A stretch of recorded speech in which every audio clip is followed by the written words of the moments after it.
Bismillah, Assalamualaikum warahmatullahi wabarakatuh. Bersyukur kita kepada Allah Subhanahu wa taala yang masih terus memberikan nikmat yang tak terhingga kepada kita. Bersyukur kita masih diberikan kesehatan, umur yang panjang dan juga kesempatan. Alhamdulillah juga kita bersyukur, terutama yang paling utama masih diberikan nikmat iman, nikmat Islam, nikmat ibadah, dan juga nikmat menuntut ilmu agama yang sampai pagi ini masih Allah anugerahkan kepada kita. Mudah-mudahan semua nikmat iman, Islam, ibadah ini terus Allah sampaikan hingga akhir hayat kita. Mudah-mudahan kita semua nanti menghadap Allah dalam keadaan husnul khatimah. Amin ya rabbal alamin. Salawat dan salam marilah kita sampaikan kepada junjungan kita semua Nabi besar Muhammad sallallahu alaihi wasallam, dan juga kepada keluarga beliau, para sahabatnya, serta umat yang istiqomah di sunnah beliau hingga hari kiamat. Marilah kita terus menjaga sunnah Nabi, mengikuti sunnah Nabi semaksimal yang kita bisa, semampu yang kita bisa, dengan penuh istiqomah hingga akhir hayat kita. Mudah-mudahan di hari kiamat kita diberi kesempatan mendapat syafaat dari beliau dan berkumpul di surganya Allah beserta keluarga dan orang yang kita cintai. Amin ya rabbal alamin. Kita hari ini sudah mulai memasuki bulan Rajab. Ramadan tinggal 2 bulan lagi. Mudah-mudahan kita senantiasa diberikan oleh Allah kekuatan, kesehatan, diberkahi di bulan Rajab ini. Allahumma barik lana fi Rajaba wa sya'bana wa ballighna Ramadan, dan juga kita diberkahi nanti di bulan Sya'ban dan disampaikan kita semua di bulan Ramadan dalam keadaan sehat walafiat. Amin ya rabbal alamin. Kaji kita lanjutkan. Pada kesempatan kali ini kita masih kajian ilmu hakikat, masuk kepada bab hakikat penciptaan alam semesta dan penciptaan manusia. Kita sudah masuk ke part atau bagian yang keempat. Pada pertemuan sebelumnya wabil khusus manusia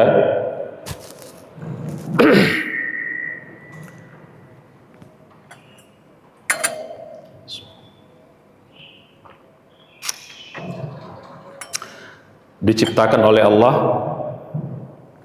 dengan 2 tujuan besar, 2 tujuan utama. Yang pertama, Allah menciptakan kita tujuannya ibadah. Kalau yang sebelumnya kita sudah bahas ya, tujuan penciptaan ya termasuk juga manusia, ini tambahannya. Kalau secara umum kita udah bahas bahwa Allah menciptakan alam semesta dengan tujuan agar Allah dikenal. Ya. Yang kedua, jadi kalau gitu juga dengan menciptakan manusia agar manusia mengenal Allah Subhanahu wa taala. Kalau dalam konteks alam semesta. Dan juga kemarin kita sudah bahas hakikat penciptaan alam semesta agar Allah bisa mencurahkan rahmatnya kepada makhluknya. Ya. Jadi dengan begitu juga manusia diciptakan agar manusia bisa merasakan rahmat Allah Subhanahu wa taala. Semua makhluk pasti akan merasakan rahmat Allah Subhanahu wa taala. Nah, wabil khusus manusia ada tambahannya. Ya. Karena manusia ini makhluk spesial. Termasuk juga jin, 2 makhluk yang spesial. Jin dan manusia diciptakan Allah di samping seperti makhluk lainnya, dia diberikan free will, diberikan kebebasan untuk bertindak, berkata, berbuat, bebas memilih apa yang mau dia kerjakan, apa yang mau dia ucapkan. Sama dengan jin juga. 2 makhluk ini spesial. lagi-lagi spesialnya ini juga untuk menunjukkan nanti agar kita mengenal sifat-sifat Allah. Ya, jadi gitu. Makin banyak, bukan makin banyak ya, bukan gitu seolah-olah kita menginginkan pula. Jadi kalau manusia itu berbuat zalim, berbuat menyimpang, berbuat kerusakan, itu juga akan menunjukkan sifat-sifat Allah nanti.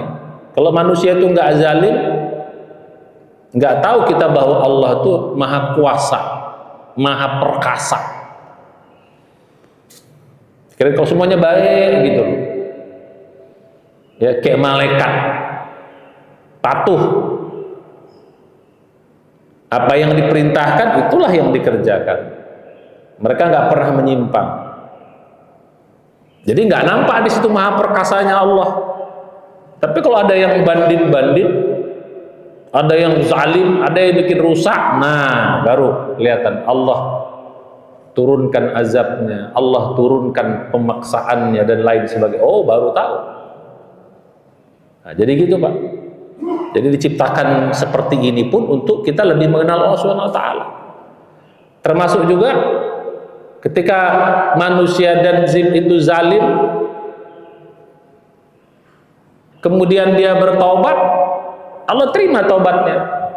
Nah, kita tahu Allah itu maha pengampun gara-gara apa? Allah maha penyayang, Allah maha pemaaf, Ghafur, Ghaffar, Al-Afu, maha pengampun.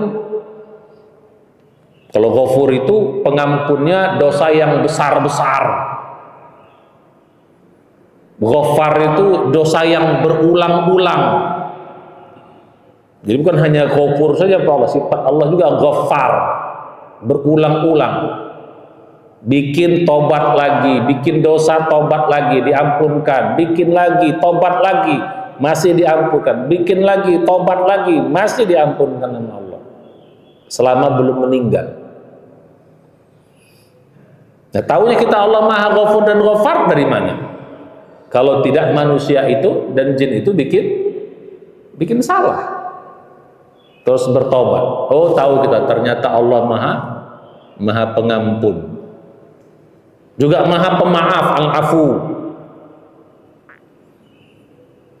Kalau Ghafur, Ghaffar itu dosa diampunkan tapi catatan tidak dihapus. Tapi kalau Al-Afu itu dihapus catatan. Nah, jadi lebih tinggi lagi, dihapus catatan itu. Makanya kita minta bukan hanya kita diampunkan tapi juga dihapuskan catatan di hari kiamat. Videonya dihapus. Kalau Ghaffar dosanya kita nggak kena azab, kita nggak kena siksa, tapi video salahnya masih nampak. Nah, malu juga kita, walaupun dimaafkan Allah. Tapi kalau masih nampak videonya kita bikin maksiat, nampak kita bikin dosa, waduh, malu juga kita. Ditonton semua orang nanti. Ya walaupun orang lain nggak nonton kita, sibuk dengan urusan masing-masing. Nah, taunya kita Allah Ma'afu dari mana? Kalau nggak manusia bikin salah. Jadi kalau semua makhluk kayak malaikat semuanya, nggak tahu kita Allah itu ternyata maha hebatnya, Allah itu maha pengampun. Udah bikin dosa diampunkan, ulang lagi dimaafkan lagi, ulang lagi dimaafkan lagi. Wih, hebatnya maha pengampunnya Allah itu. Nah, jadi gitu Pak, khusus untuk jin dan manusia. Jadi makin banyak pernak-pernik sifat dan perbuatan jin dan manusia, makin banyak tereksplor sifat-sifat Allah Subhanahu wa taala. Itulah Allah menciptakan. Lagi-lagi semua diciptakan untuk kepentingan siapa? Untuk kepentingan makhluk. Allah nggak berkepentingan. Makhluklah yang untung ketika diciptakan oleh Allah Subhanahu wa taala. Nah, itu kan kemarin kita sudah bahas sedikit, kita mengulang kaji. Nah, cuman khusus dan jin dan manusia ini karena diberi pilihan, ada reward dan punishment. Disitulah keadilan Allah. Ada reward dan punishment. Kalau kau kerjakan yang baik-baik, kau dapat reward, kau dapat pahala. Kalau malaikat, Pak, semuanya taat, nggak dapat pahala, Pak. Kenapa? Malaikat tidak ada pilihan. Gitu. La ya'sunallaha ma amarahum wa yaf'aluna ma yu'marun. Itu kan sifat malaikat yang Allah gambarkan dalam surat ke-66 At-Tahrim. Alaiha malaikatun, surat ini kita hafal mungkin semua. Ya ayyuhalladzina amanu qu anfusakum wa ahlikum nara wa quduhan nasu wal hijara alaiha malaikatun ghilazun shidadun la ya'sunallaha ma amarahum wa yaf'aluna ma yu'marun. Itu sifat malaikat, nggak pernah durhaka terhadap apa yang Allah perintahkan mereka untuk mengerjakan. Dan mereka tidak pernah menolak apa yang la ya'sunallah, tidak pernah durhaka, ma amarahum, apa yang diperintahkan, wa yaf'aluna ma yu'marun, dan mengerjakan setiap apa yang diperintahkan. Jadi nggak dapat pahala, Pak, karena nggak ada tantangannya. Khusus jin dan manusia beda, karena ada tantangannya. Boleh milih, boleh tidak mengerjakan yang baik, boleh mengerjakan yang buruk, terserah kita pilihannya. Makanya ada reward dan punishment. Ujungnya rewardnya adalah surga. Makanya yang masuk surga tuh jin dan manusia, Pak. Malaikat nggak masuk surga dalam konteks menikmati. Kalaupun malaikat ada di surga, itu sebagai penjaga yang melayani kita. Dia tidak menikmati, karena memang nggak punya hawa nafsu untuk menikmatinya. Dan begitu juga di neraka pun jin dan manusia juga. Lihat surah Ar-Rahman, ya, itu bukti bahwa di surga itu hanya jin dan manusia. Itu dalam surah Ar-Rahman, ya. Surah Ar-Rahman itu lam yatmithunna insun qablahum wala jan.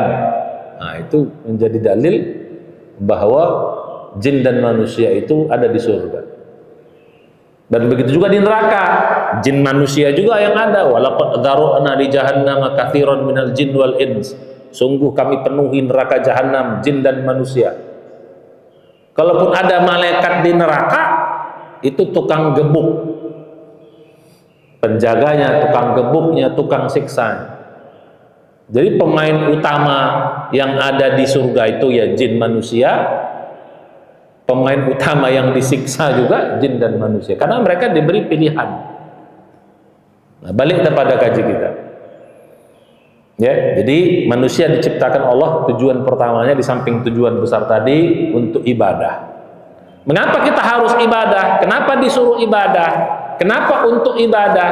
Agar kita bisa mendapatkan nikmat Allah yang lain. Yang saya bilang kemarin, agar kita mendapat rahimnya Allah. Kalau kita nggak ibadah, nggak dapat rahimnya Allah, Pak. Nah, jadi gitu. Jadi kalau kita semua makhluk Allah selain jin dan manusia itu semuanya dapat rahmannya. Jin manusia dapat juga rahmannya. Tapi khusus jin dan manusia karena ada pilihan, dia dapatnya double. Kalau dia mau ibadah dengan pilihan sendiri tanpa dipaksa, maka dia dapat rahmat yang kedua, namanya rahmat yang dari rahimnya Allah Subhanahu wa taala. Dapat cintanya, dapat petunjuknya, dapat bimbingannya, ujungnya di akhirat dapat surganya. Nah, jadi gitu. Jadi Allah ciptakan kita untuk ibadah, lagi-lagi untung kita. Apa untungnya? Agar kita dapat rahimnya Allah Subhanahu wa taala. Kalau makhluk lain selain jin manusia dapat rahman aja, Pak. Jin dan manusia bisa dapat peluang itu, dapat rahimnya. Justru topnya rahmat Allah tuh di rahimnya, Pak. Topnya. Ya. Kalau rahmannya itu hebat. Ya. Jadi makanya kok dibilang Rahman itu rahmat yang besar, tapi sepukul-sepukul.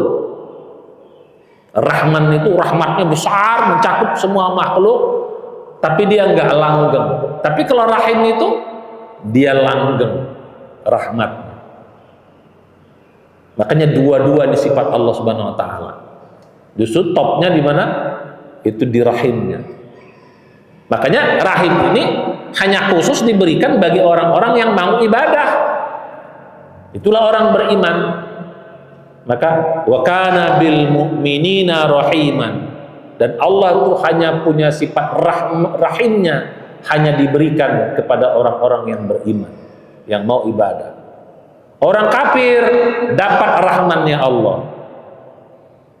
Makanya dikasih makan, dikasih hidup, dikasih udara, dikasih rezeki, dikasih napas, dikasih sehat, semua disiapkan fasilitas. Kafir dia padahal, tapi dia nggak dapat rahimnya Allah Subhanahu Wa Taala. Dia nggak dapat petunjuknya, nggak dapat bimbingannya, nggak dapat hidayahnya, nggak dapat ketenangannya, sakinahnya nggak dapat. Dan ujungnya di akhirat dia nggak dapat surganya. Jadi balik sedikit kaji kita untuk mengingatkan. Jadi manusia diciptakan tujuannya di samping dua yang sebelumnya adalah untuk ibadah. Nanti kita bahas yang dinamakan ibadah itu seperti apa.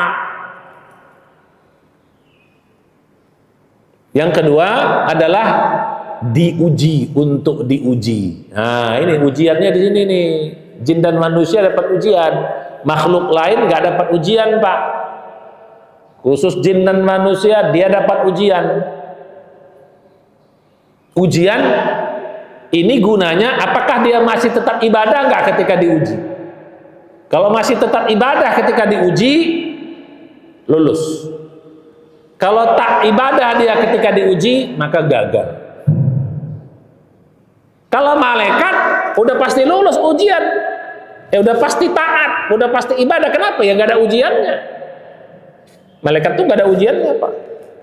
Dia taat, nah pantes. Karena kenapa malaikat taat? Karena nggak ada ujiannya. Dia sholat, ada malaikat yang kerjanya sholat terus, ada malaikat kerjanya zikir terus, ada malaikat yang kerjanya sujud terus, ada malaikat yang kerjanya ruku terus. Nggak makan, nggak minum, nggak tidur, nggak punya anak, nggak kongko-kongko, nggak ngobrol-ngobrol, nggak bersosialisasi. Kenapa dia bisa gitu? Ya karena nggak ada ujiannya. Pantes tidak dapat pahala. Tapi kita nih Bapak ini,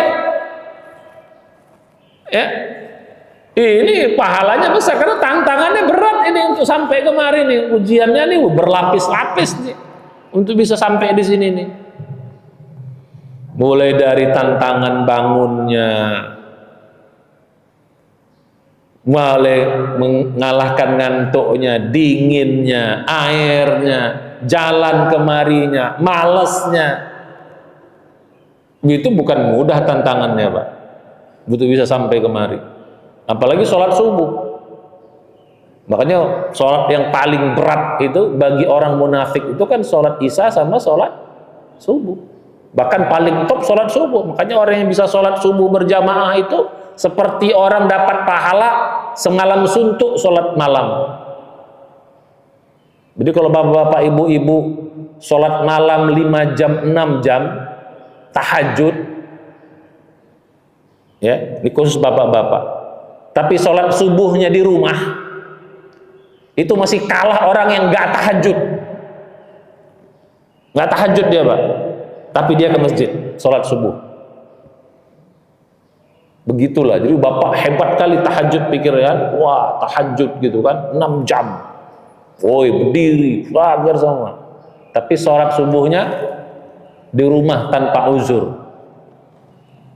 Itu kalah dengan orang. Kenapa? Orang yang kemari itu tantangannya berat banget. Kalau di rumah mah gak ada tantangannya. Bagi laki-laki di rumah gak ada tantangannya. Tapi untuk sampai kemari itu tantangannya berat banget. Nah, jadi oleh itu balik kepada tadi. Jadi yang kedua, diciptakan dan juga diuji. Hari ini kita bahas apa yang dimaksud dengan ibadah dengan segala macam pernak-perniknya. Ujian itu pun seperti apa dengan segala pernak-pernik. Biar kita paham, Pak. Ini kaji kita sangat mendasar. Nah, masuk kita pada yang pertama. Manusia diciptakan untuk ibadah. Itu kita hafal semua ayatnya. Surat 51 ayat 56. Surat Adz-Dzariyat. Wa ma khalaqtul jinna wal insa illa liya'budun. Tidak aku ciptakan jin dan manusia kecuali untuk ibadah kepada aku. Loh, kenapa hanya disebut jin dan manusia? Kenapa enggak diciptakan malaikat untuk ibadah? Enggak perlu disebut, Pak. Semua makhluk diciptakan untuk ibadah. Kenapa hanya disebut dua di sini? Karena dua ini spesial. Ibadahnya ibadah pilihan. Kalau yang lain tak perlu disebut karena gak ada pilihan kecuali ibadah. Makhluk selain jin dan manusia pun ibadah, Pak. Kan saya bilang dulu, bukan hanya malaikat ibadah, Pak. Matahari itu ibadah, angin, bulan, bintang dengan segala macam, mereka itu ibadah. Mereka bertasbih, mereka sholat. Binatang-binatang itu ibadah. Cuman kita nggak tahu cara ibadah. Nggak tahu kita cara ibadah. Yusabbihu lillahi ma fis samawati wa ma fil ardh. Bertasbih kepada Allah. Semua ma itu, Pak, mencakup apapun. Segala macam benda dan makhluk, ma fis sama, segala benda, semua yang ada di langit. Wa ma fil ardi, apapun segala benda, termasuk manusia, termasuk binatang, termasuk cacing, termasuk tumbuh-tumbuhan. Yusabbihu, semuanya bertasbih kepada Allah Subhanahu wa taala. Tasbih itu kan salah satu bentuk ibadah. Jadi kucing itu dia bertasbih, cacing bertasbih, cuman nggak tahu kita cara tasbihnya gimana. Meong, meong, meong, kita sebel. Padahal dia lagi tasbih, kita pukul pula, Pak. Tadi lagi bertasbih, ribut kali kita bilang. Padahal dia lagi bertasbih.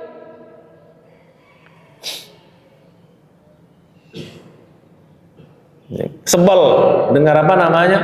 Dengar anjing gonggong, gung, gung, gung, gung. Sebel kok ribut amat sih. Jangan-jangan dia lagi tasbih, Pak. Subhanallah. Subhanallah kayak gitu bunyinya.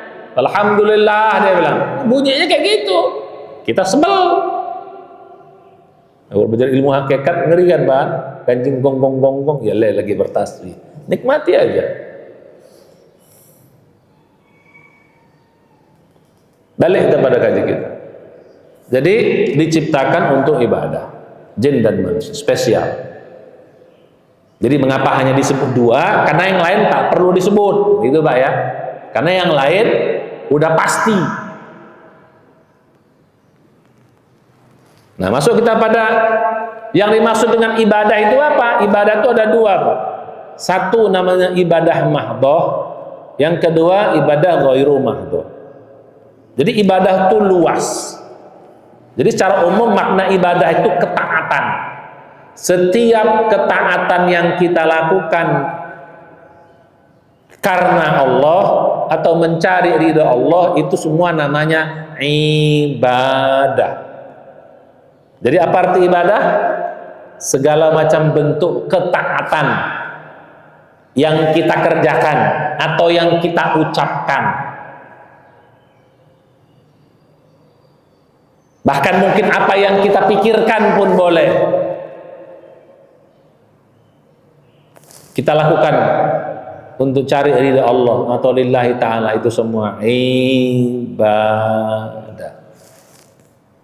Jadi ibadah itu Pak luas sekali. Jadi manusia diciptakan untuk itu. Jadi manusia diciptakan agar dia taat. Jin diciptakan agar dia taat. Lagi-lagi saya bilang tadi, kalau dia taat ada rewardnya, diberi pilihan dia. Ucapan kita minum, kita lakukan untuk mencari ridho Allah, taat. Apa taatnya kalau minum? Minumnya yang halal atau makanan yang halal perintahnya, disuruh pakai tangan kanan, pakai duduk, pakai bismillah. Habis itu pakai alhamdulillah, jadilah dia ibadah.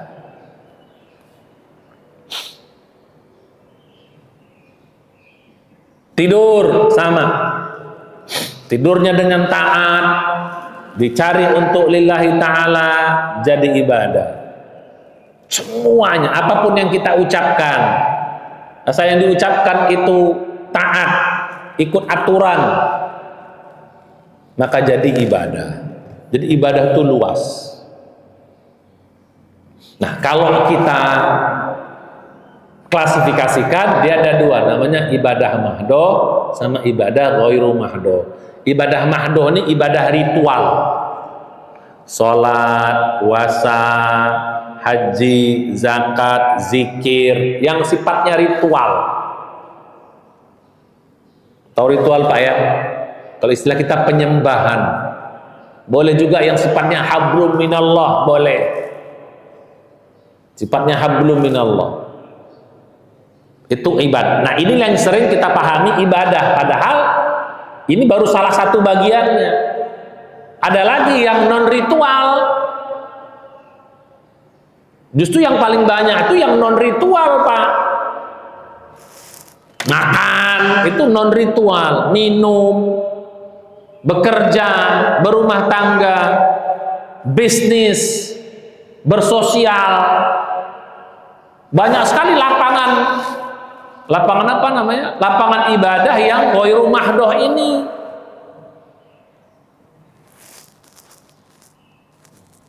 Luas sekali. Makanya ibadah itu bukan tidak sesempit itu. Cuman banyak orang, maaf, mudah-mudahan kita tidak masuk dalam bab ibadah mahdoh, dia patuh taat. Tapi pas lagi ibadah ghairu mahdoh, dia nggak patuh, nggak taat. Itu banyak Pak faktanya. Bab sholat dia taat Pak. Masuk waktu sholat dia sholat. Sholatnya dia pakai wudhu, dia tutup aurat. Yang syarat dia rukunnya dia kerjakan. Gak ada orang mau bohong dalam sholat Pak. Bapak mau bohong gak dalam sholat? Lagi sholat maaf kentut, Bapak lanjutkan sholat Bapak, mau gak? Coba Pak, sholat kentut rot gitu, mau gak bunyi gak apa-apa lah, gak ada yang tahu, kita sholat sendiri. Lanjutkan gak sholatnya? Lanjutkan gak? Kenapa? Kenapa? Karena takut tidak diterima. Karena disuruhnya ya syarat dan rukun penuhi. Atau maaf, sengaja gak usah pakai ruku, begitu habis baca surat langsung sujud, di korting, gak pakai sujud. Pernah nggak Pak gitu Pak? Kenapa nggak mau di korting? Lagi sibuk nih, korting aja gitu. Sujudnya sekali aja. Kenapa nggak mau korting? Karena takut tidak diterima. Lagi puasa, aus di siang hari, lagi wudhu, kumur-kumur, telan sedikit. Walaupun ada juga yang kayak gitu, ada. Ya kalau puasanya puasa bohong, dibilang di luar dia puasa, tiba-tiba dalam kamar dia ngumpet, dia minum, dia makan, itu ada. Itu nggak usah kita bahas. Ini kita bahas orang yang beriman. Itu memang tak beriman itu. Kenapa nggak berani bohong? Karena takut nggak diterima. Takut dosa, malah bukan hanya nggak terima, takut dosa lagi kita. Kira-kira gimana Pak? Puasa, takut dosa kita Pak. Ah bohong ini berdosa gua nih, marah Tuhan nih. Ada kita mau. Nggak mau kita cheating. Apa cheating itu bahasanya? Apa cheating itu Pak? Cheating itu apa? Nipu atau apa? Bukan nipu, apa istilah cheating itu? Curang, nah kira-kira gitu. Mau kita itu. Tuh, bab ibadah mahdoh. Sekarang di luar ghairul mahdoh. Ibu-ibu. Paling contoh paling ini ibu, walaupun bapak-bapak banyak juga dalam bab yang lain. Ibu-ibu disuruh nutup aurat dalam sholat, ditutup nggak Pak? Ada nggak ibu-ibu berani sholat buka aurat? Ada nggak berani? Lagi sholat, nggak pakai jilbab, kena seadanya, wudhu, Allahu Akbar, kayaknya segitu. Ada pernah nengok perempuan kayak gitu? Kenapa? Kenapa? Nggak berani dia Pak, takut dia. Bab sholat, nah di luar sholat kan perintah Allah apa? Di dalam sholat kau tutup auratmu bagi perempuan, di luar sholat pun di luar mahrammu kau tutup juga. Perintah juga, sama perintahnya. Tutup aurat waktu sholat, di luar sholat. Kalau kau jumpa dengan non mahrammu, bukan mahrammu, kau juga tutup. Jadi perintahnya sama, sama-sama tutup. Tapi mengapa di luar sholat berani buka gitu loh?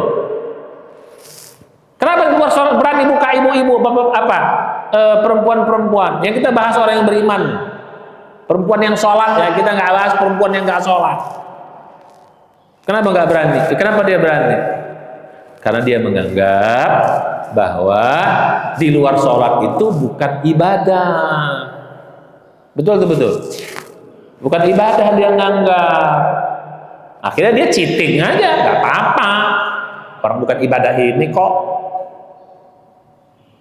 Coba kalau perempuan-perempuan persepsinya sama, ketika sholat sama di luar sholat sama dia persepsinya. Di luar sholat juga ibadah, sholat juga ibadah, pasti dia akan tutup aurat itu Pak.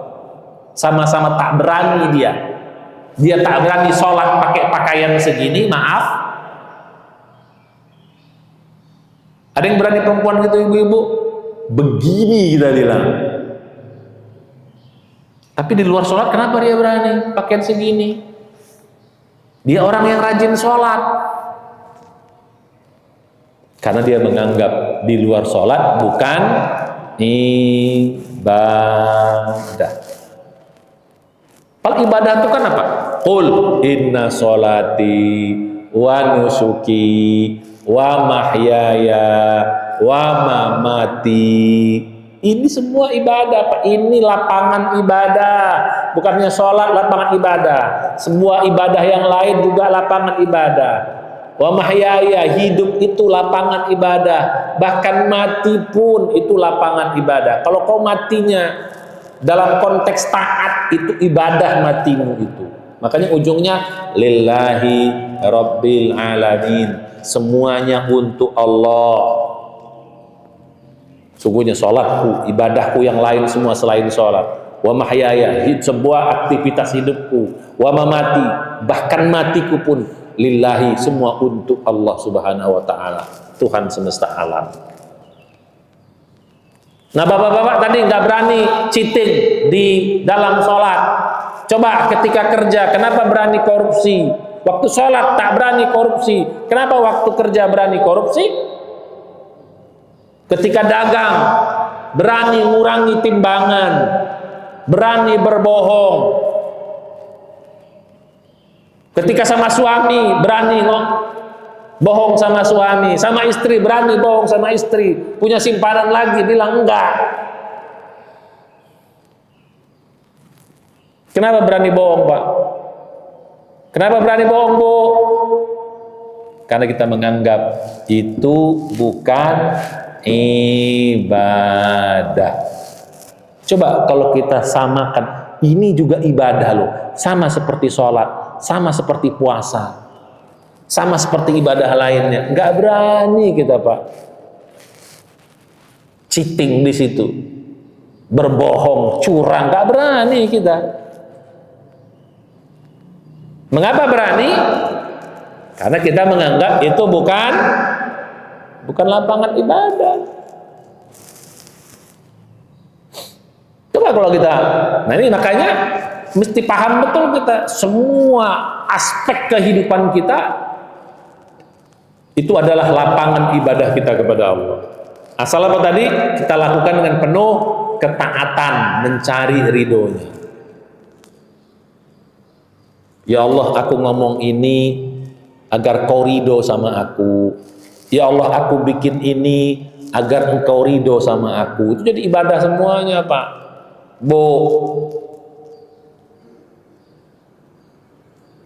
Luas banget. Jadi kalau kita hanyalah yang mahdoh saja, hanya ibadah Pak, rasanya sulit kita masuk surga Pak. Sulit masuk surga. Emang punya orang dalam. Allah kasih waktu 24 jam.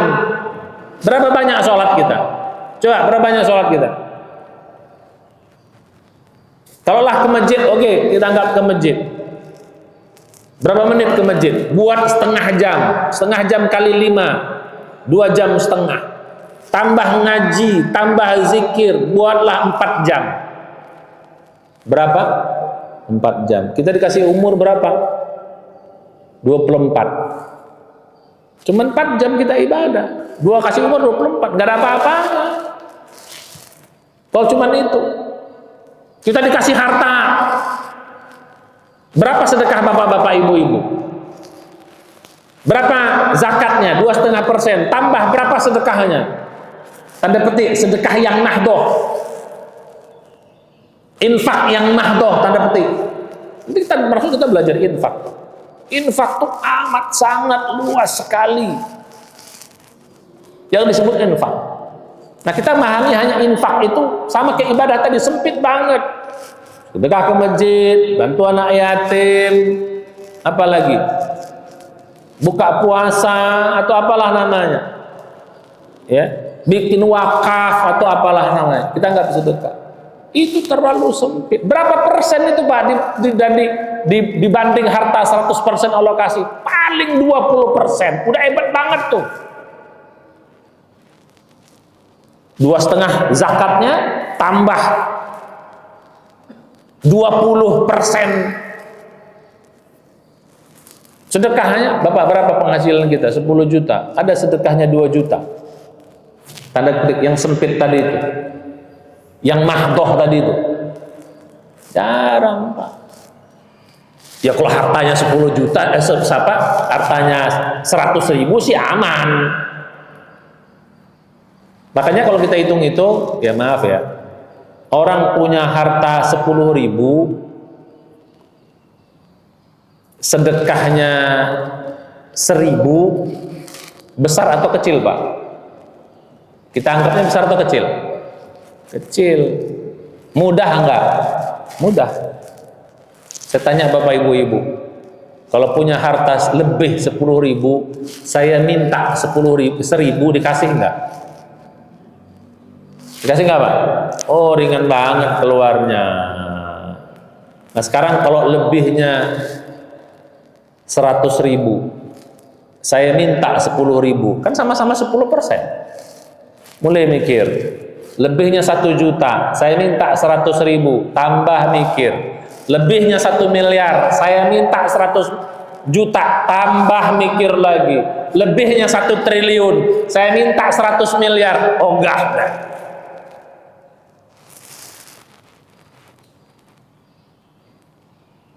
Jadi sebenarnya bahasa kita ini kalau hanyalah itu dianggap sedekah atau infak, terlalu sedikit infak kita. Kayak gitu mau masuk surga? Pak, gitu masuk surga? Emang punya orang dalam Pak? Makanya Allah ingatkan dalam Al-Quran, am hasibtum an tadkhulul jannah.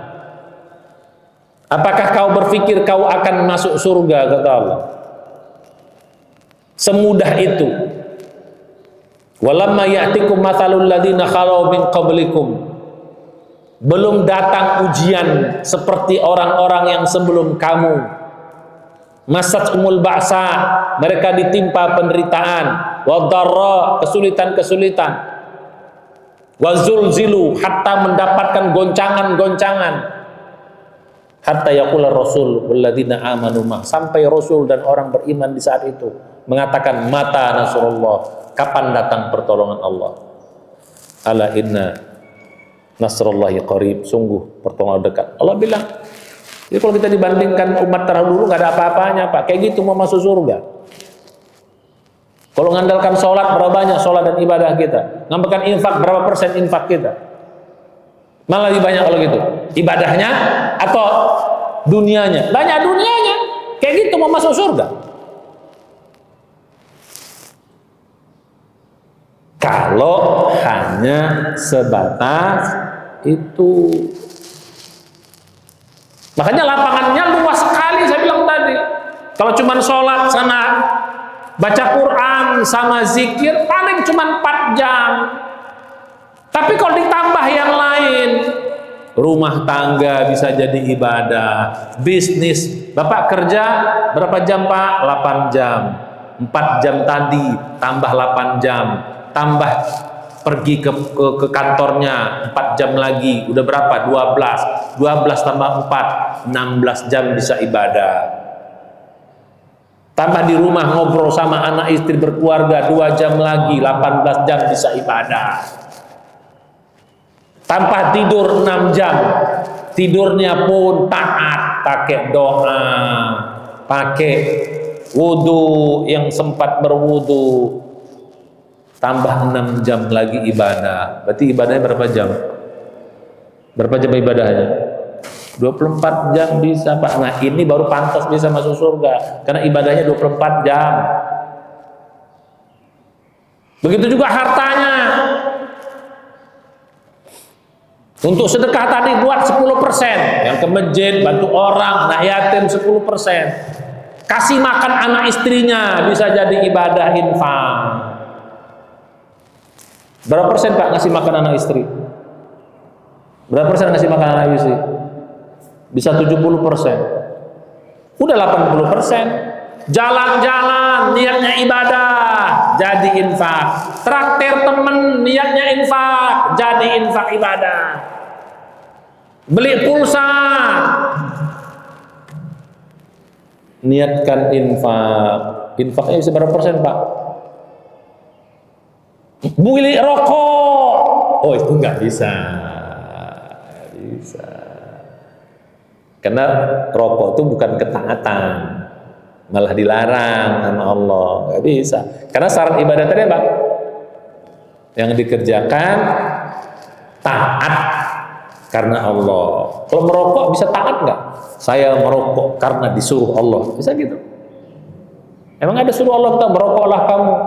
Ada bunyi ayatnya. Bunyi ayatnya kan gitu.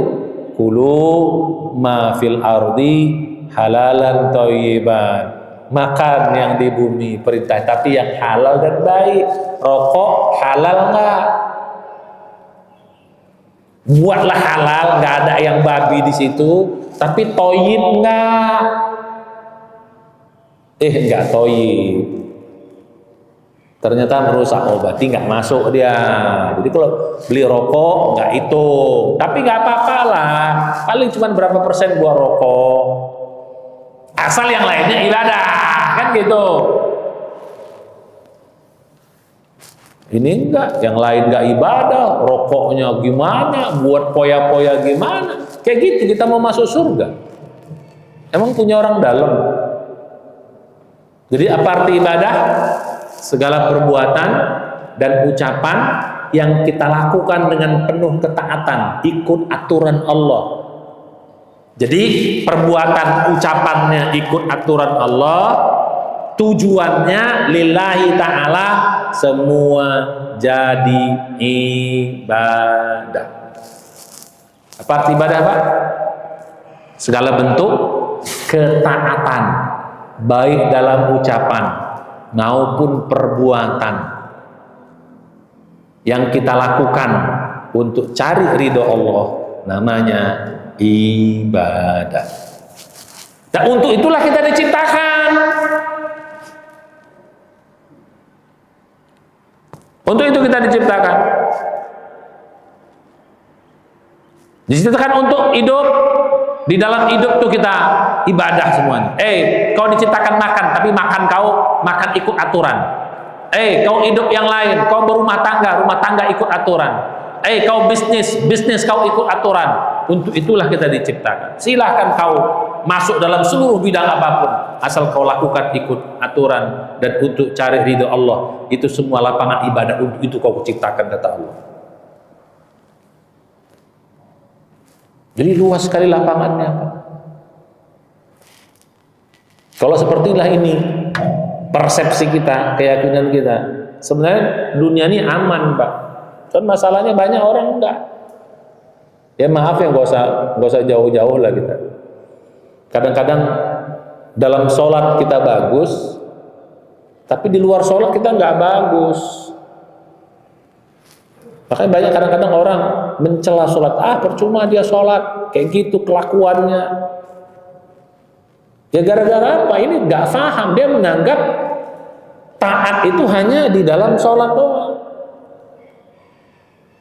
Kalau di luar sholat kita taat, Pak, aman dunia ini, aman dunia ini. Tapi faktanya kan nggak begitu. Kita nggak bahas orang yang tidak beriman, kita nggak bahas orang yang tidak sholat, kita bahas orang yang sholat. Saya yakin menteri-menteri, bahkan mungkin presiden nggak tahu lah, walau alam, kita prasangka baik aja. Pasti rata-rata semuanya haji, betul nggak? Coba cari mana menteri yang nggak haji, tunjukkan sama saya. Presidennya udah pasti, tunjukkan. Nggak usah sampai level menteri, level eselon 1 aja rata-rata semua udah haji, betul. Apalagi ketika mau pilkada, nampak tuh semua haji, titil-titil hajinya. Pilkada, pemilu, nampak semua titil hajinya. Tapi faktanya, kenapa negeri kita nggak pernah selesai urusan korupsi? Ya karena menganggap kekuasaan, politik, ekonomi itu bukan lapangan ibadah. Jadi akhirnya kita nggak apa-apa berdusta di situ, curang di situ, tidak amanah di situ. Nggak apa-apa kita menganggap. Padahal itu lapangan ibadah. Nah, jadi ibadah itu tadi kalau dari siapanya segala macam, termasuk ucapan. Ucapan kita, kalau setiap kita ucapkan ini, makanya kata Nabi apa? Man kana yu'minu billah wal yaumil akhir, perintahnya apa? Falyaqul khairan. Kalau nggak bisa, auliyasmut, diem. Ngomong yang baik-baik jadi ibadah, diem pun ibadah. Bapak diem aja, nggak usah ngomong, jadi ibadah. Asal diemnya lillahi ta'ala. Tapi kalau diemnya nggak lillahi ta'ala, nggak jadi ibadah. Kan apa tadi definisinya? Segala macam bentuk ketaatan, baik perbuatan maupun ucapan, karena cari ridho Allah. Semuanya ibadah. Untuk itulah kita diciptakan. Jadi kalau ditanya sekarang, Pak, sama kita, ngapain kamu sholat? Untuk apa kamu sholat? Jawabannya lillahi ta'ala. Pertanyaan berikutnya, untuk apa kamu nikah? Kenapa kamu nikah? Jawabannya pengen punya anak. Maka nggak jadi ibadah. Untuk apa kamu bisnis? Pengen kaya, Ustaz. Nggak jadi ibadah. Untuk apa kamu nge-gym? Untuk apa kamu olahraga? Biar sehat, Ustaz. Nggak jadi ibadah dia. Untuk apa bapak-bapak ikut ngaji di sini? karena ustadznya ganteng, karena ustadznya asik, karena ustadznya enak, nggak jadi ibadah. Jadi bukan karena Allah, karena ustadznya ganteng, enak. Jadi kalau nggak ganteng, nggak datang dia. Kalau ustadznya nggak asik, nggak datang dia. Jadi yang lapangannya ibadah sendiri, mahdoh, kita nggak lillahi ta'ala, ya nggak jadi ibadah dia. Biar dia sholat, kalau nggak lillahi ta'ala, nggak jadi ibadah. Biar dia ngaji, biar dia sedekah, nggak bisa ibadah. Jadi ikatannya dua. Satu apa? Taat. Yang kedua tujuannya. Baru dia jadi ibadah. Nah mudah-mudahan kita semua boleh sekarang, oh ini kita diciptakan untuk itu. Nggak apa-apa nikah, nggak apa-apa, semuanya nggak ada masalah kok, asal ikut aturan semua. Itu yang pertama. Jadi apa arti ibadah, Pak? Segala macam bentuk ketaatan, semua perbuatan, semua ucapan asal taat. Taat itu artinya apa? Ikut aturan. Ikut aturan dalam bingkai aturan ini. Tujuannya lillahi ta'ala, maka jadi ibadah semua. Bisniskah, rumah tanggakah, bersosialkah, baru kayak gitu pantas kita bisa masuk surga. Kapan dapatnya? Nah, paling enak itu nanti Ramadan. Mudah-mudahan Ramadan ini kita bisa maksimalkan. Itu yang pertama. Yang kedua, ujian. Nah, kan jadi manusia diciptakan untuk ibadah dengan segala macam lapangannya. Kalau malaikat lapangannya sempit, Pak. Makanya kita beda dengan malaikat. Malaikat itu sempit lapangannya. Lapangan ibadahnya udah itu aja. Kalau sujud aja kerjanya. Kalau ruku aja sholatnya. Kalau sholat aja kerjanya. Udah nggak ada macam-macamnya itu. Nggak ada pilihan lain kecuali pakemnya gitu, ya udah itu aja dia. Makanya beda. Kalau kita enggak, lapangan ibadahnya luas sekali. Wih. Pantas kita bisa masuk surga. Nah, balik pada yang tadi. Nah sekarang ujian. Manusia diciptakan untuk diuji.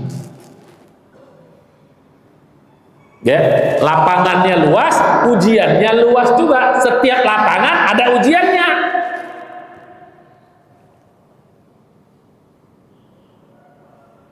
Sekarang kita masuk, apa fungsi ujian? Apa fungsi ujian yang Allah berikan sama kita? Apa fungsinya? Jin dan manusia menghadapi ujian itu. Selain jin dan manusia nggak ada ujian. Kita yang dapat diuji oleh Allah Subhanahu Wa Taala. Ya, lihat dalam surat apa? Ada dua surat ya. Satu surat Tabarok ayat 2, kita hafal semua. Tabarakalladzi biyadihil mulku wa huwa ala kulli syai'in qadir. Alladzi khalaqal mauta wal hayata liyabluwakum ayyukum ahsanu amala wa huwal azizul ghafur. Dialah Allah yang menciptakan kehidupan dan kematian, atau kematian dan kehidupan. Liyabluwakum, untuk menguji kamu, ayyukum ahsanu amala, siapa yang terbaik amal-amalnya. Wa huwal azizul ghafur, dia maha perkasa lagi maha pengampun. Atau dalam surat ke-18 surat Al-Kahfi sering juga kita baca, inna ja'alna ma'alal ardi zinatan laha linabluwahum ayyuhum ahsanu amala. Kami jadikan semua yang di bumi ini, di dunia ini, segala macam perhiasannya, kenikmatannya, untuk apa? Liyabluwahum ayyuhum ahsanu amala, untuk menguji siapa yang terbaik amalnya. Jadi hidup untuk ujian. Pertanyaannya, untuk apa ujian itu? Satu, fungsi ujian untuk mengukur seberapa benar ibadah kita. Seberapa benar ibadah kita. Itu yang pertama tuh itu. Seberapa bagus ibadah kita. Kalau nggak ada ujian, Pak, semua ibadah kita pasti bagus. Betul atau betul? Kalau nggak ada ujiannya. Contohnya apa? Malaikat nggak ada ujiannya ya bagus semua lah dia. Malaikat tuh bisa taat terus gitu, ya karena nggak ada ujiannya. Kalau kita nggak ada ujiannya, Pak, ya pasti semua manusia akan ibadah. Semua manusia dan jin pasti akan taat. Kalau tidak ada ujian. Maka dalam surat ke-29 Al-Ankabut ayat 2 Allah mengatakan ahasiban nasu ayyusraku ayyaqulu amanna wa hum la yuftanun wa laqad fatanna alladhina min qablihim wa la ya'lamanna Allahu alladhina shadaqu wa la ya'lamanna al-kadhibin. Apa fungsi ujian? Agar Allah tahu siapa yang benar ibadahnya. Berdasarkan ayat ini diuji. Kalau tak ada ujiannya, semua orang bisa beriman. Beriman orang semua kalau ada ujiannya, Pak.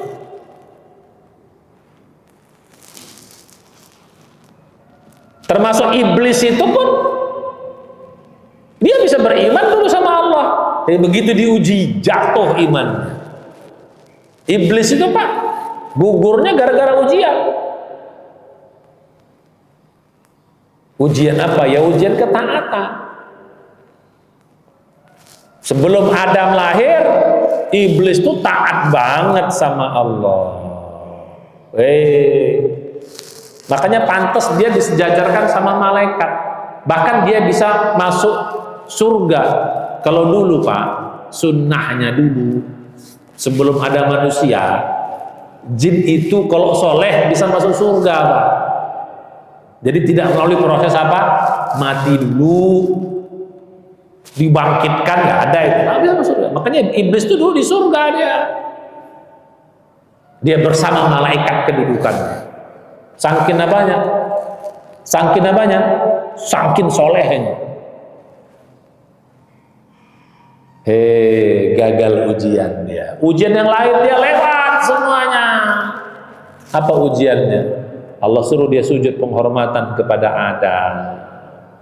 Di situ gagalnya dia. Dia tidak taat. Perintah Allah dia nggak taat. Perintah Allah. Gara-gara apa dia tidak taat? Ya gara-gara ujian itu. Anak kemarin gua disuruh sujud. Sorry. Karena sombongnya. Gagal ya. Bahkan ada riwayat, Pak. Ya, ada riwayat walaupun itu tidak sahih tapi logikanya nyampe. Iblis tetap diberi kesempatan sama Allah untuk tobat. Tapi syaratnya kau sujud sama Adam. Apa kata iblis? Adam hidup aja aku nggak sujud, apalagi mati tambah tak mau aku. Begitulah kesombongannya. Hidup aja aku nggak sujud dia, apalagi dia mati jadi bangke, aku nggak sujud sama dia. Sorry.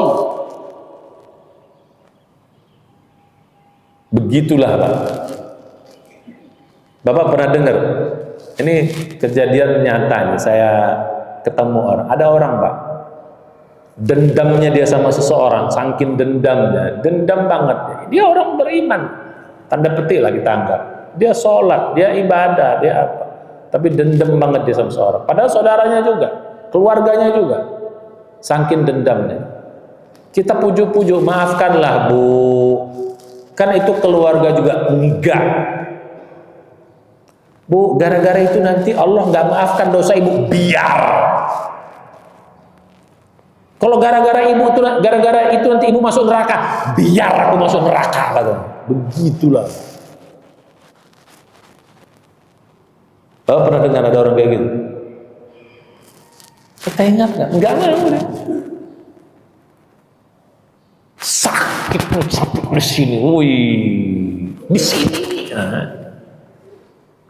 Itulah sifat iblis masuk ke dalam diri kita. Jadi balik pada tadi. Jadi gunanya ujian itu apa? Untuk benar nggak kita ibadah ini? Ketika ada ujian masih tetap ibadah nggak? Masih tetap taat nggak? Masih tetap ikut aturan nggak? Masih tetap karena Allah nggak? Kan tadi apa ibadah tadi itu? Satu, ikut aturan. Kedua, lillahi ta'ala.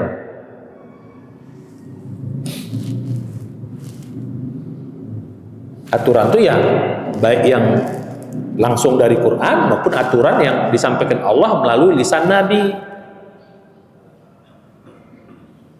Kalau dalam yang lain ikut sunnah katanya. Kalau saya ikut aturan saja. Apa yang Allah tetapkan baik dari Quran maupun hadis. Baru jadi ibadah. Bisa nggak? Ketika diuji kita tetap pegang yang dua ini. Ketika lagi miskin, lagi nggak punya uang, lagi butuh-butuhnya, tiba-tiba di tengah jalan ada nemu uang, Pak. Kita nggak usah bicara nyuri lah, itu mungkin nggak. Nemu uang di pinggir jalan, tek, 2 juta sesuai dengan kontrakan rumah. Ada di pinggir jalan uang itu jatuh. Apa yang kita lakukan? Ini lagi butuhnya nih Pak, kontrakan rumah udah habis nih. Udah kalau nggak bayar besok keluar dari rumah ini. Nemu di jalan. Duit 2 juta persis seperti kebutuhannya. Apa yang kita lakukan? Apa yang kita lakukan? Ambil saya. Padahal bukan hak kita. Disitulah ujiannya. Betul nggak iman kau tadi itu? Lagi butuh Ustaz, lagi bawa udah kita ambil. Betul nggak ibadah? Nah, jadi banyak orang yang gagal tuh di situ. Kalau kondisi normal aja ya aman lah. Kalau bapak lagi banyak duit, ketemu duit 2 juta, diambil nggak Pak? Ya diambil kayak sama orang udah dah. Kalau lagi banyak, sekarang lagi tak ada, lagi butuh banget. Nih ujiannya.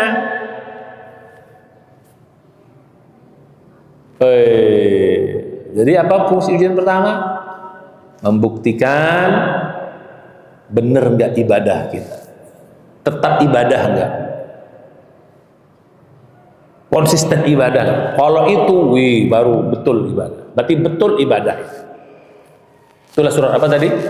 Surat ke-29 ayat 2. Ahasiban nasu ayyutraku ayyaqulu amanna wa hum la yuftan. Apakah manusia menyangka? Dalam konteks iman Pak, tapi tetap juga dalam konteks ketika mereka mengatakan kami beriman, kami beribadah, wa hum la yuftanun, mereka enggak kami uji lagi kata Allah. Walaqad fatanna alladziina min qablihim, ayat 3-nya. Sungguh kami telah menguji kata Allah orang-orang sebelum mereka. Fala ya'lamannallahu alladziina kadzabu sadaqu wa la ya'lamannal kadzibin. Dan dengan ujian itu Allah tahu siapa yang sodaku iman, benar imannya, benar ibadahnya. Wa la ya'lamannal kadzibin. Dengan ujian itu juga Allah tahu siapa yang dusta imannya, dusta ibadah. Jadi apa tujuannya? Fungsi ibadah apa tadi? Pembuktian, sarana pembuktian. Baru pantas dia dapat pahala. Yang kedua, fungsi ujian yang kedua. Nah ini fungsi ujian yang kedua tuh Pak, menghebatkan nih. Ini kadang-kadang kita, yang pertama mungkin kita, oh iya betul. Tapi yang kedua jangan salah, fungsi ujian itu menghebatkan. Makanya manusia dan jin itu bertumbuh, Pak. Kita nih iman kita bertumbuh sesuai dengan ujiannya. Bertumbuh dia iman itu. Ya tapi bisa juga jatuh juga. Ya gara-gara ujian ya jadi, makanya iman itu naik turun. Bertumbuh iman. Gara-gara apa? Ujian. Kalau tak ada ujian, ya nggak bisa juga kita masuk surga. Orang imannya nggak tumbuh, cuman segitu doang. Syarat masuk surga, ya ibarat sekolah Pak ya. Syarat masuk surga harus sampai sarjana. Kita SD kagak tamat-tamat. Ya nggak bisa dong. Nggak bisa. Ya, dalam konteks kerja kan gitu. Kalau mau kerja harus sarjana. Kalau seluruhnya imannya harus iman sarjana. Tapi kita SD kagak kelar, orang nggak ujian, nggak lulus terus. Dari apa fungsi yang kedua? Apa yang kedua? Menghebatkan, meningkatkan kualitas kita. Kalau kita belajar ilmu hakikat dulu, manusia itu terdiri dari jasad dan ruh. Untuk meningkatkan ruh kita, kekuatan ruh kita.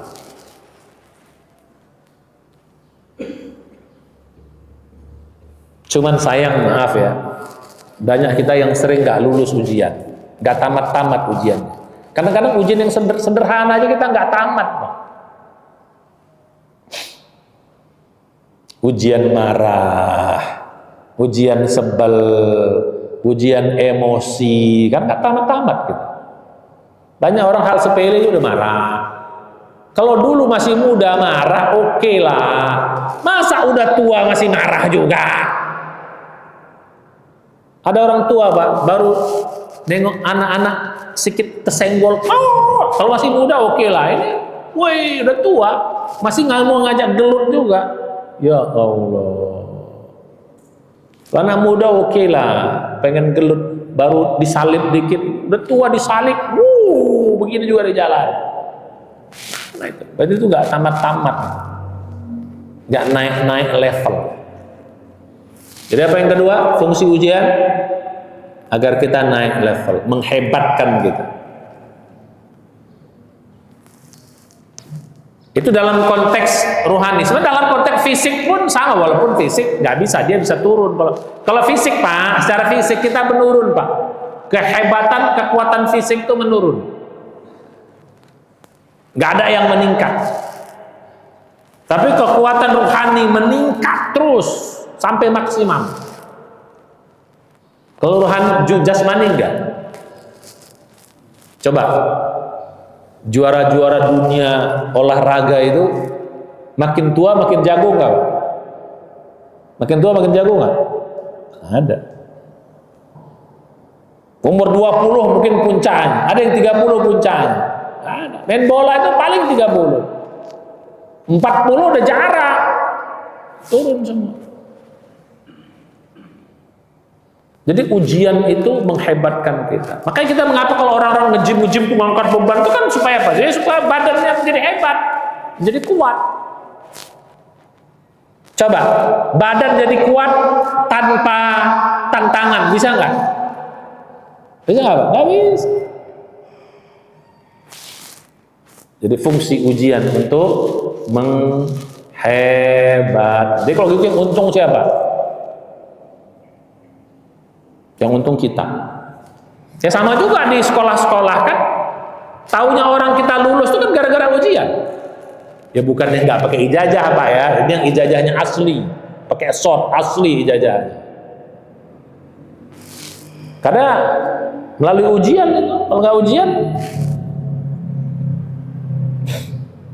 Yang kedua, fungsi ujian menghebatkan. Nah yang ketiga, fungsi ujian itu ya termasuk menghebatkan, lawannya juga Pak, ya dia melemahkan juga, bisa. Dengan ujian orang juga bisa jadi lemah. Bisa jadi lemah orang dengan ujian itu. Jadi bukan hanya dia menghebatkan, ya kalau dia nggak mengambil manfaat ujian, dia akan dia akan lemah gitu loh.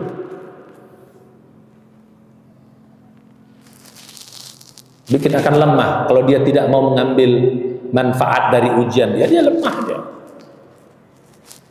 Ya tadi ya, orang nggak mau ngangkat beban, nggak mau lari, nggak apa ya, badannya lemah ketika dia nggak mau mengambil ujian itu. Kalau dia mau ngambil manfaatnya, dia makin hebat. Ya sama juga dalam proses kita keimanan kita, kalau kita nggak mau lewati ujian, nggak. Ya kan ada orang, maaf ya, udah tua masih susah ngaji, dia tinggal lewat-lewat dia. Udah tua masih susah ibadah, itu nanti nggak lewat-lewat, dia kecilnya susah, tuanya pun susah juga. Berarti nggak tamat-tamat dia. Jadi ujiannya malah bikin dia lemah, karena dia nggak mau tamat, nggak mau menghadapinya. Yang ketiga, fungsi ujian itu reward, penentuan reward. Reward itu apa sih? Pahala. Jadi makin berat ujiannya, pahalanya ya makin tinggi. Makanya surga itu Pak, dia berapa? Bertahap. Ada yang paling tinggi, ada yang paling bawah. Beda fasilitas. Ya kalau lah sama semua orang, ini dua di sini nih, ini bisa beda semua nih kualitasnya nih. Nilainya beda tergantung ujiannya. Perbuatan yang sama, semuanya sama Pak, tapi ujiannya beda, itu nilainya beda loh. Pakai jilbab ibu-ibu di Indonesia dengan ibu-ibu di Amerika, muslimah maksudnya, mana pahalanya beda? Beda Pak. Kenapa? Di Amerika, di Eropa tantangannya berat pakai jilbab itu. Di sini ke masjid musim dingin dengan kita di sini ya beda. Orang musim dingin masih ke masjid, wah itu pahalanya besar. Kita mana ada tantangan musim dingin. Ya sempat bayangkan Pak, 5 derajat, 6 derajat Pak, itu kalau nggak pakai jas kita pakai apa? Wih, kedinginan kita itu. Oh, kita santai aja. Jadi yang ketiga, fungsi ujian itu adalah naik turunnya nilai, besar kecilnya nilai. Disitulah keadilan Allah nanti. Kalau nggak ada ujian nanti Allah nggak adil. Semua orang masuk surga, semua orang dapat firdaus. Ini nggak ada adil Allah. Keadilan Allah di situ. Dengan ada ujian, disitulah level itu kelihatan. Disitulah keadilan Allah. Fungsi ujian itu yang keempat. Yang ketiga. Nah yang keempat, fungsi ujian itu adalah untuk melihat. Nah ini di sini nih fungsinya. Ya, siapa yang pantas masuk surga, siapa yang masuk neraka. Dengan ujian kepantasan itu.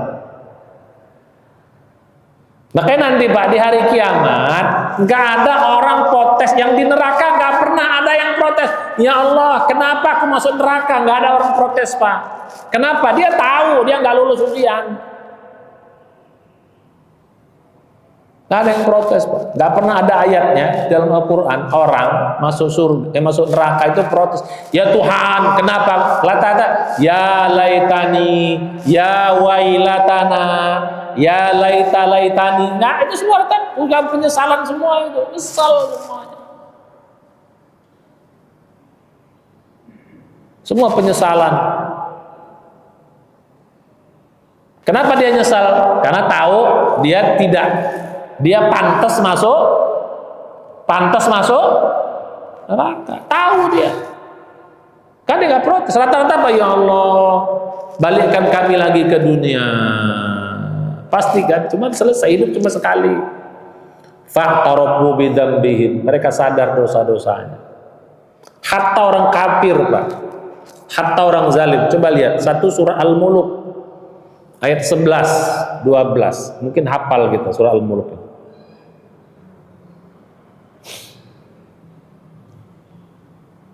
Wa qalu law kunna nasma'u aw na'qilu ma kunna fi ashabis sa'ir fa'tarafu bi dzambihim fasuhqal li ashabis sa'ir.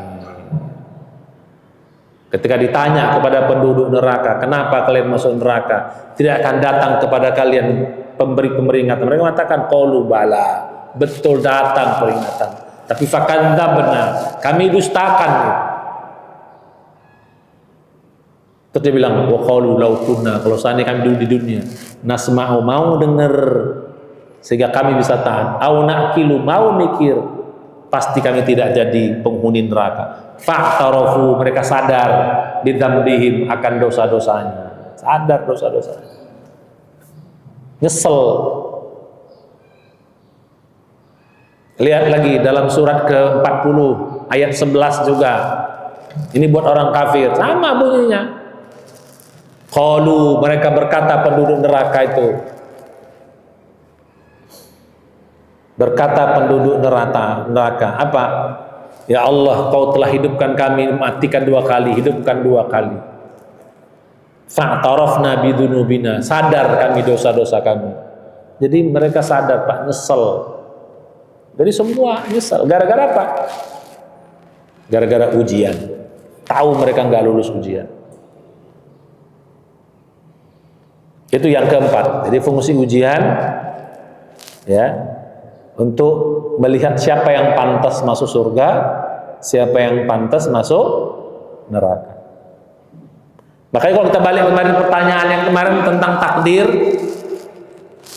nah, yang kemarin tentang takdir, jadi orang masuk neraka bukan karena takdir Allah, Pak.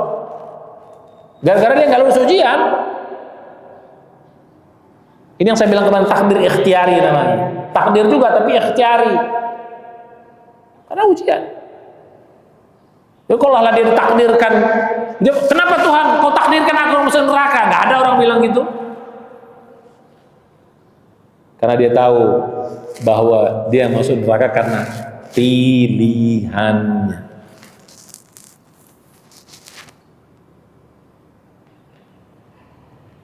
Yang terakhir, yang kelima, fungsi ujian. Lagi-lagi untuk kita keuntungan. Apa fungsi ujian? Ya, apa fungsi ujian? Nah ini kita harus sadar, Pak, ya, betapa sayangnya Allah sama kita. Ya, betapa Allah sayang kita. Dengan ujian itu kita makin tahu akan sifat-sifat Allah Subhanahu Wa Taala. Dan ujian itu kita akan makin tahu betapa hebatnya Allah itu.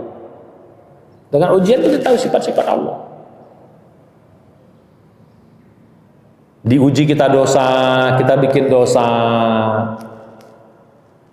terus kita taubat, dimaafkan sama Allah. Dan ujian kita tahu sifat-sifat.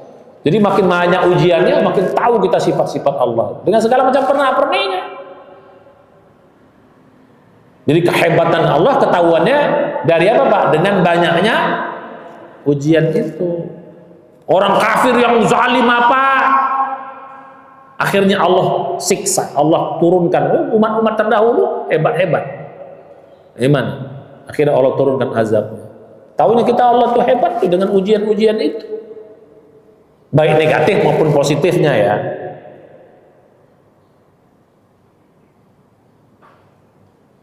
Jadi kalau gitu balik kita pada kaji kita. Jadi ujian itu lagi-lagi untuk kepentingan siapa? Manusia,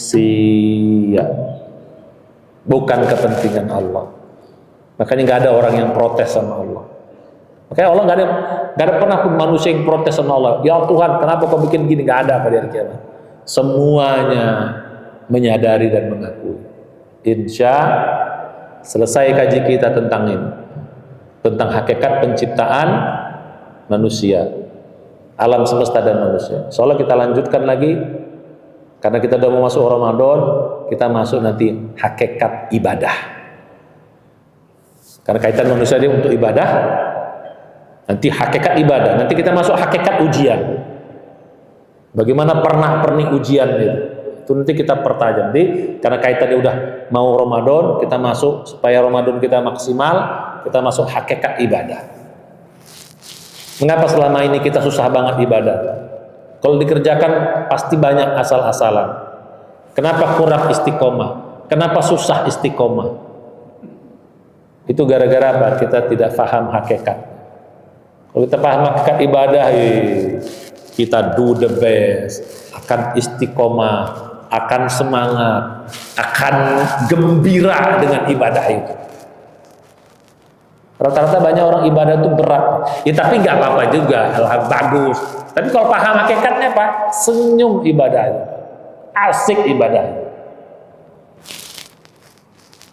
Sholat senyum, asik, sedekah senyum. Kita sedekah kan sebel, betul nggak? Sedekah sebel nggak? Senyumnya sekali-sekali aja. Kau minta-minta aja kok. Nah, kalau udah paham hakikat ibadah, ibadah menjadi semangat. Nah itu kita bahas nanti insya Allah. Kebetulan kita sudah mau dekat Ramadan, kita bahas itu nanti. Amin ya Rabbal alamin. Mari kita baca hamdalah. Loh kok makin habis nih? Nah ini ujiannya juga apa? Ini ujian semua nih. Nah, ini beda-beda ujiannya. Kalau nggak ada ujian nggak bisa begini nih, karena ujian nih. Nah, jadi gitu. Oke, ada pertanyaan? Silakan. Kasih mic-nya Mas biar pada ini ada mic. Ya. Lagi-lagi saya ingatkan, saya paling senang kalau ada jamaahnya bertanya. Iya.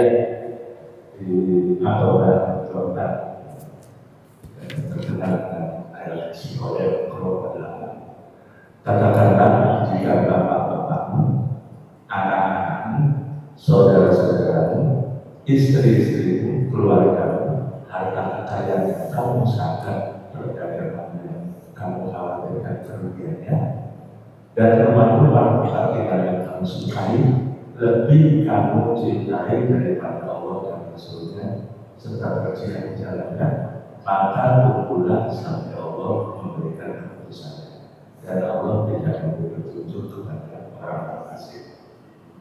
Ini kan semua yang ada sekeliling kita ternyata ini ujian menguji kita lebih utama Allah atau tadi anak istri. Nah, nilainya di mana kalau kita mengutamakan keluarga, perdagangan, khawatir rugi. Jadi contohnya misalnya sekarang kita lagi taklim ini, ternyata di rumah memang ada keperluan bantu istri. Nah ini kan pilihan. Nah seperti apa kita yang lebih mementingkan di luar Allah dengan mementingkan Allah. Ya. Nanti dalam ibadah itu ada namanya skala prioritas, ya. Mana yang kita prioritaskan. Jadi skala prioritas. Ya. Jadi gitu. Jadi pertama, prioritas pertama yang wajib. Itu dari sisi hierarki ya, yang wajib. Wajib kepada Allah maupun wajib kepada manusia. Itu prioritas pertama. Baru sunat, baru mubah. Ini dari sisi prioritas. Jadi kalau ketemu wajib dengan sunat ya menang wajib. Sunat dengan mubah menang. Nah, kalau wajib kepada Allah, nah kalau wajib ini juga ada prioritas. Maksud sunat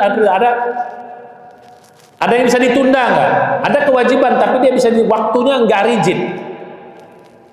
Kalau waktunya rigid, waktunya kaku, waktunya terbatas, maka dia lebih didulukan daripada kewajiban yang waktunya fleksibel. Makanya kita mesti ngerti ilmu. Sholat, waktunya apa itu? Waktunya terbatas. Kalau ketemu sholat wajib. Kerja wajib juga, tapi kerja ini masih bisa dipending. Maka kalah dia. Karena sholat. Tapi ternyata ada yang dunia juga, kewajiban dunia, tapi waktunya lebih sempit daripada sholat. Maka dia didulukan. Dokter lagi operasi, waktunya sempit itu. Kalau dia ini mati nih orang. Nah, gitu. Maka didulukan karena dia lebih sempit waktunya daripada Sholat masih bisa panjang karena waktunya dari jam berapa, misalnya kalau zuhur ya dari jam 12 sampai jam 3 gitu. Tapi ini lebih sempit lagi ya, jadi gitu. Makanya harus belajar tuh prioritas. Nah, balik kepada yang tadi, istri wajib, ini wajib. Mana yang lebih prioritas? Di sini bisa ditunda, kalau bisa ditunda oke. Di sana bisa ditunda, waktunya lebih luas, oke. Jadi gitu, bisa harus paham kita. Itu namanya pakai ilmu. Jadi gitu. Jadi sama-sama wajib, tapi mana yang lebih ketat waktunya, mana yang lebih longgar. Nah, kalau ibu di sana istri bilang, bisa nggak tuh? Ma, nanti pulang taklim bisa nggak, Ma? Oh, bisa, Papa, aman kan? Nah, jadi gitu. Nah, tapi kalau di sana anak sakit, harus berobat, harus dibawa ke rumah sakit, nah kalah. Karena di sana nggak bisa ditunda. Di sini masih bisa ditunda. Di sini masih bisa ketemu Ustadz Sambu bulan depan, kan gitu kan? Nah, jadi kalau dia setara, sama-sama wajib, mana yang lebih urgen, mana yang waktunya sempit, mana yang, contoh misalnya sama kayak haji dengan infak. Bapak punya uang untuk bayar haji, oke? Harus haji bayarin, kita mau haji. Tapi ternyata ada saudara yang sakit atau keluarga yang sakit. Ini sama-sama wajib ini. Haji wajib, ini wajib menolong saudara, menolong keluarga. Cuman ini waktunya sempit. Sementara haji waktunya panjang. Nah, ini dulu kan. Nah, jadi gitu. Nah, jadi kalau dia setara, nah, yang kedua dari sisi kalau untuk yang sunnah. Yang sunat juga sama. Cuman kalau dalam konteks sunat lebih beda dia. Mana yang lebih manfaat untuk manusia itu dulu kan. Sama-sama sunnah. Nah, jadi gitu. Sholat sunat dengan nolong orang lebih tinggi nolong orang daripada kalau nolong orang pun sama-sama sunnah. Nah, jadi gitu. Jadi kalau sunnatnya kepada orang lain maka lebih didulukan kepada orang lain. Manfaatnya maksudnya daripada untuk pribadi. Kalau yang sunnatnya, kalau wajib beda. Makanya lagi harus ngerti, kita paham ilmunya. Kan toh juga semua sama-sama ibadah. Kan sama-sama ibadah. Cuman hierarkinya beda, prioritasnya beda. Gitu. Makanya mesti kita paham ilmu. Bagus pertanyaan. Kalau punya uang pas-pasan, Pak, mana lebih bagus? Mesti uang pas-pasan, makan saya dulu atau makan anak istri saya, mana didulukan? Uang pas-pasan buat makan nih, cuman 5.000 buat makan nih. Mana uang buat saya, buat anak istri kita dulu kan? Coba. Buat diri sendiri dulu lah. Kalau Bapak makan dulu, Bapak kenyang, Bapak bisa kerja cari duit buat anak istri Bapak. Kalau Bapak kasih makan anak istri Bapak dulu, Bapak ada lemes, nggak bisa kerja, mati Bapak. Udah Bapak anak Bapak mati juga. Hati-hati loh. Jadi kalau udah begitu, yang diprioritaskan diri kita dulu. Makanya coba kalau di pesawat itu, kalau ada kan oksigen siapa duluan? Kita dulu, baru kita kasih orang lain. Kalau orang lain dulu, dia mati kita mati ya. Gitu. Kita dulu, kita selamat, udah bisa menyelamatkan orang lain. Makanya dalam ada ini la isara fil ibadah, nggak boleh mendahulukan orang lain dalam hal ibadah atau hal yang urgen, harus kita dulu. Lagi sholat, saf di depan, Bapak duluan, jangan kita di duluan. Dalam bab ibadah nggak boleh orang lain duluan, harus kita. Tapi bab dunia dulukan orang lain. Nah, jadi gitu ya. Tuh, karena walaupun sama-sama ibadah, tapi urgensinya berbeda. Tergantung mana yang lebih urgen. Bagus pertanyaannya. Ada lagi yang lain? Cukup? Ya, mari kita baca hamdalah. Dan doa penutup majelis. Subhanallah, asyhadu an la ilaha illa anta, astaghfiruka. Assalamualaikum warahmatullahi wabarakatuh. Silakan sholat duha 2 rakaat.